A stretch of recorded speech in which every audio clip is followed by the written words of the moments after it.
بسم اللہ الرحمن الرحیم۔ ایک عبرت آموز واقعہ آپ سب کے ساتھ شیئر کرنے لگی ہوں، امید ہے کہ آپ کو پسند آئے گا۔ اسکول کی ایک طالبہ ایک واقعہ بیان کرتے ہوئے کہتی ہیں، جب ہم ثانوی کے مرحلے میں تھے، ہم کچھ سہیلیاں ناشتے کے وقفہ میں ایک ساتھ بیٹھتی اور ہم سب اپنا اپنا ناشتہ ایک ساتھ اس طرح رکھتی کہ کسی کو معلوم نہیں ہوتا کہ کس نے کیا لایا ہے۔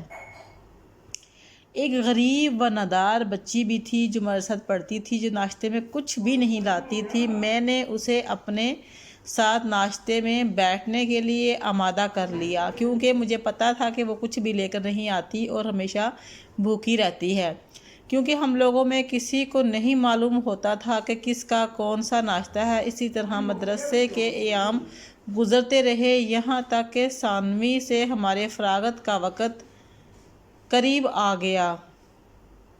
اسی دوران اسی طالبہ کے والد کا انتقال ہو گیا۔ اس کے والد کے فوت ہوتے ہی اس کے حالات بھی تبدیل ہو گئے، یعنی اب وہ پہلے سے بہتر زندگی گزارنے لگی۔ اب وہ اپنے لباس پر بھی توجہ دیتی اور ناشتہ بھی لانے لگی تھی، یعنی اب وہ پہلے سے بہتر زندگی جینے لگی تھی، اور میں حیران تھی کہ یہ سب کیسے ہے۔ یہ سب دیکھ کر میں نے سمجھا کہ شاید باپ کی میراث سے اسے کچھ مال و زر حاصل ہوا ہوگا، جس سے اس کے حالات بہت اچھے ہو گئے ہیں۔ ایک مرتبہ میں اس کے ساتھ بیٹھی، اسی سے دریافت کرنے لگی، کیا بات ہے؟ اس تبدیلی کا آخر راز کیا ہے؟ اتنا سنتے ہی وہ میرا ہاتھ پکڑ کر رونے لگی اور کہنے لگی، اللہ کی قسم، ہم لوگ رات کو بھوکے سوتے تھے اور مجھے شدت کی بھوک لگی رہتی تھی، اسی لیے میں صبح سویرے مدرسے جانے کا انتظار کرتی تھی تاکہ آپ لوگوں کے ساتھ کچھ کھا کر بھوک مٹا سکوں، اور میری ماں رات کی روٹی چھپا کر رکھ دیتی تھی تاکہ اس سے صبح میرے چھوٹے جو بہن بھائی ہیں ان کا ناشتہ ہو سکے۔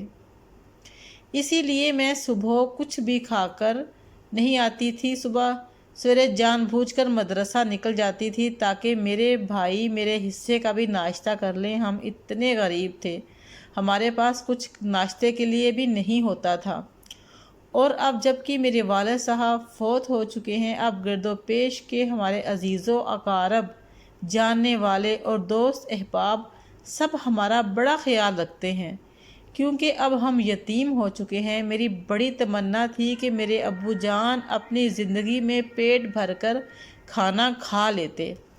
اس نے بینہ یہی الفاظ کہے، اس نے بڑی حسرت بھری آواز میں یہ الفاظ کہے کہ میں دکھ سے شرمندہ سی ہو گئی، اور اس کے الفاظ کے ساتھ ساتھ اس کے آنسو بھی جو تھے وہ رواں تھے اس کی آنکھوں سے۔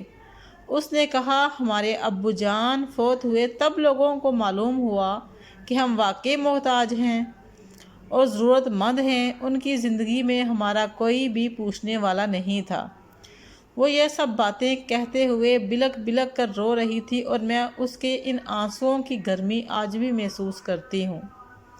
آج بھی محسوس کرتی ہوں کہ اس کے آنسو کتنے درد بھرے تھے۔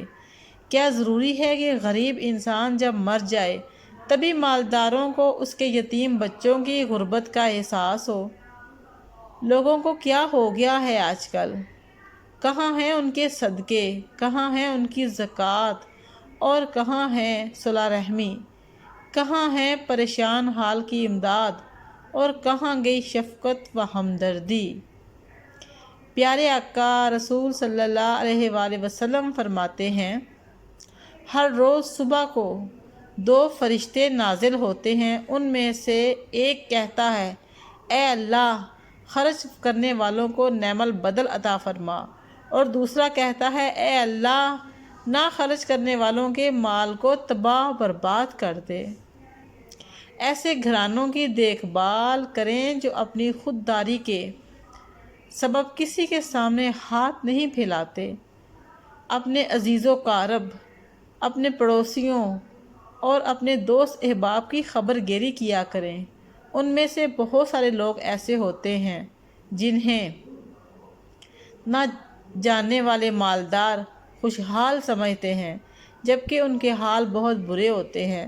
جبکہ وہ اپنی عزت نفس کی خاطر کسی کے آگے ہاتھ نہیں پھیلاتے کیونکہ وہ شرمندگی محسوس کرتے ہیں۔ اللہ کی قسم، ان میں سے کچھ کی زندگی ایسے کرب و الام سے گزر رہی ہے کہ جس کی آہ و کرا کو اللہ کے سوا کوئی نہیں سنتا۔ ایسے لوگوں پر خرچ کرو، اللہ تمہارے اوپر بھی خرچ کرے گا۔ صدقہ دو، اپنے مال کی زکوٰۃ ادا کرو اور کبھی فقر و فاقہ سے نہ ڈرو۔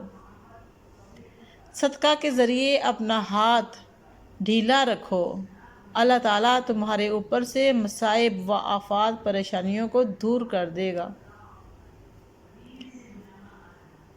یقین مانو، صدقہ لینے والے بہت سارے زیادہ تمہیں خود صدقہ دینے کی ضرورت ہے۔